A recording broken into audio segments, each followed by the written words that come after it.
बास झालं. बास झालं मनातल्या मनात रडणं आणि जगासमोर मी खुश आहे म्हणून खोटेपणाने मिरवणं. प्रचंड त्रास होतोय तुला. बाहेर पडायचंय ना यातून. मग आता शांतपणे मी काय सांगतोय ते ऐक. ह्या जाचातून मुक्त होऊन जाशील. मला सांग, घरात कधी प्रसन्न वाटतं रे? केर काढल्यावर. कारण केर काढल्यावर घरात लक्ष्मी वास करते अशी एक धारणा आहे.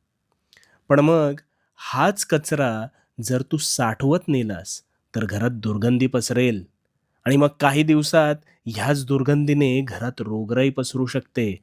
मग नको असलेला विचारांचा कचरा, तो मात्र तू नेहमी कळत-नकळत साठवत नेतोस.